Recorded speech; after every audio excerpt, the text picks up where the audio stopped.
Bismillahirrahmanirrahim. Alhamdulillahi rabbil alamin. Alladzi a'azza al-islam wal mu'minin ila yaumiddin.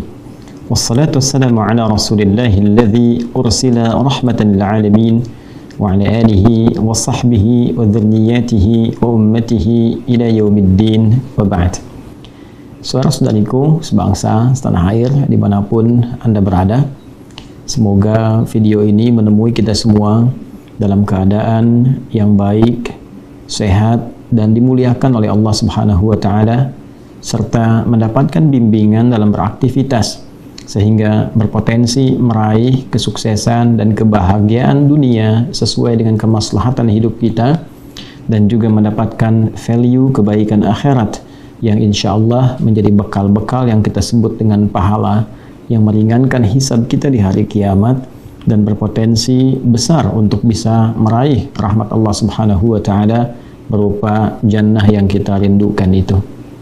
Saudara-saudariku, 6 September tahun 1944, saat kita masih berjuang dengan darah, keringat, air mata, diwakili dengan merah dan putih itu yang kelak akan menenun bendera yang membawa sekian makna perjuangan yang kita hormati sampai dengan kini, yang tentu seluruh perjuangan itu diwakili oleh orang-orang hebat, orang tua kita yang sangat luar biasa, yang sampai sekarang kita sertakan dalam doa-doa terbaik kita.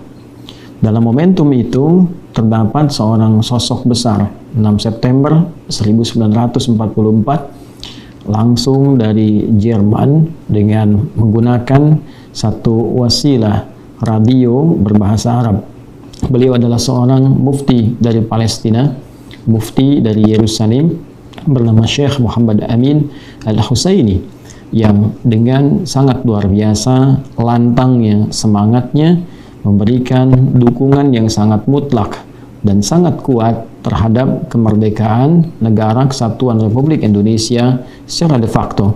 Dukungan yang disiarkan melalui radio Jerman berbahasa Arab inilah yang kemudian menyebar di dunia Arab, yang melahirkan dukungan-dukungan baru yang sangat kuat, bahkan bukan sekedar dukungan moral ataupun intelektual, tapi juga ada materi-materi yang juga disuguhkan dari mulai Palestina sampai ke Mesir dan beberapa negara-negara Arab yang menyusul kemudian. Alhamdulillah atas berkat rahmat Allah Subhanahu wa Ta'ala, dengan perjuangan para orang tua kita, dengan doa mereka, dengan tenaga mereka, darah, keringat, air mata mereka, terwujudlah kemerdekaan Indonesia itu di hari Jumat yang kita ketahui dengan tanggal 17 Agustus tahun 1945, dan sampai dengan sekarang sudah sekian masa kita nikmati kemerdekaan itu, 78 tahun tepatnya, yang tentu mesti kita isi dengan semangat untuk membangun, kompak, terjauh dari perpecahan, dan dengan itu insya Allah kita bisa membangun negeri ini sesuai dengan harapan para pejuang-pejuang kita yang menginspirasi dan mengarahkan kita untuk selalu bersatu dalam kebaikan, dan juga menjadikan Indonesia ini negara yang kuat, makmur, dan lebih daripada itu diridhoi oleh Allah Subhanahu wa Ta'ala, karena kita meraihnya pun atas berkat rahmat Allah yang Maha Kuasa. Saudara-saudariku, 4 tahun setelah peristiwa pengumuman itu, tepatnya tahun 1948, ternyata mufti besar itu dari tempat ia dilahirkan, tempat ia tumbuh berkembang bahkan menjadi mufti, keadaan menjadi berbalik. Saat 6 September 1944 ia dengan lantang menyuarakan kemerdekaan Indonesia, maka 4 tahun kemudian ternyata negeri tempat ia terlahir, negara yang eksis dalam kehidupannya, menjadi berbalik terjajah sampai dengan kini. Sekian puluh tahun telah berlalu, dan menariknya, dan juga bukan hanya menarik dalam konteks positif, tapi juga memberikan makna-makna yang ironi, makna-makna negatif kepada kita semua, bahwa sekian puluh tahun ini semua terjadi, dari mulai pembunuhan, dari mulai pelecehan, penodaan, sampai ke situs-situs suci. Rasa-rasanya mata-mata dunia sampai dengan kini jarang sekali tertuju dengan objektif, memberitakan dengan sesungguhnya bahkan menjadi narasi-narasi yang berputar terbalik sehingga memberikan opini yang berbeda, khususnya pada generasi masa kini yang tidak membaca dengan teliti perjalanan sejarah, yang tidak mengetahui eksistensi dari penjajahan dan sebagainya. Sedangkan kita, alhamdulillah, atas berkat rahmat Allah yang Maha Kuasa, kita diberikan sosok-sosok orang tua kita yang sangat cerdas. Selain berjuang dengan fisik mereka, mereka juga berjuang dengan spiritual dan intelektual mereka, sehingga mampu merumuskan dasar-dasar bernegara, undang-undang dasar kita, yang di situ pun kita diminta berperan aktif untuk bisa menyuarakan bukan hanya sekedar suara lokal kita, tapi kita diminta menjadi bagian dari masyarakat global yang mengkampanyekan pembebasan, mengkampanyekan kesetaraan, kebaikan, dan anti penjajahan. Karena itulah kita dapati dalam undang-undang kita mengatakan kepada dunia bahwa penjajahan harus dihapuskan karena tidak sesuai dengan peri kemanusiaan dan peri keadilan.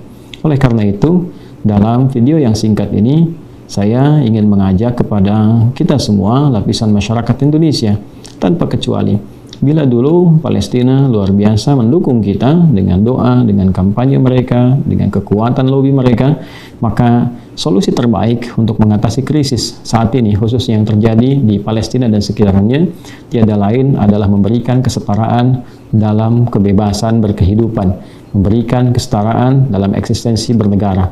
Saatnya Palestina merdeka, seperti yang lain juga merdeka, mendapatkan kenyamanan beraktivitas, terbebas dari konflik, saling menghormati, dan kiranya itu akan mengantarkan kedamaian ke berbagai pihak dalam berkehidupan. Oleh karena itu, mari kita sama-sama menebarkan kedamaian di muka bumi ini, kebahagiaan untuk semua, dan mendoakan dalam segala hal supaya kita semua hidup dalam keadaan yang baik. Dan dalam konteks Palestina yang sekarang berkembang, saya mengajak kita juga untuk mendoakan para pejuang-pejuang untuk mendapatkan kemerdekaan dalam kehidupan mereka. Dan bagi umat Islam, saya juga menyarankan untuk bisa melakukan doa kunut nazilah, dikhususkan kepada para pejuang-pejuang untuk mendapatkan kemerdekaan seperti yang diharapkan.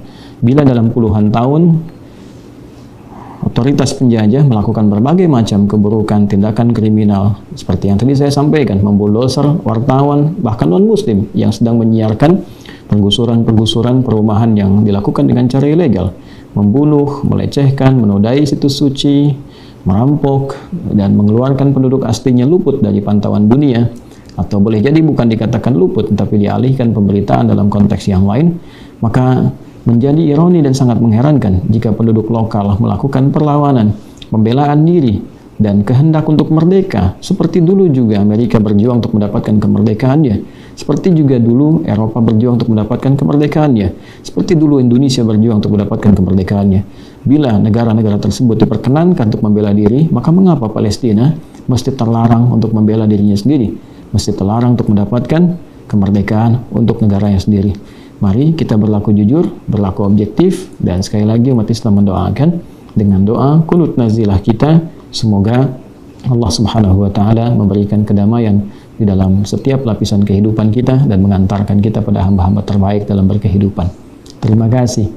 Mohon maaf bila kurang berkenan. Semoga Allah mengampuni kita semua. Adi Hidayat. Assalamualaikum warahmatullahi wabarakatuh.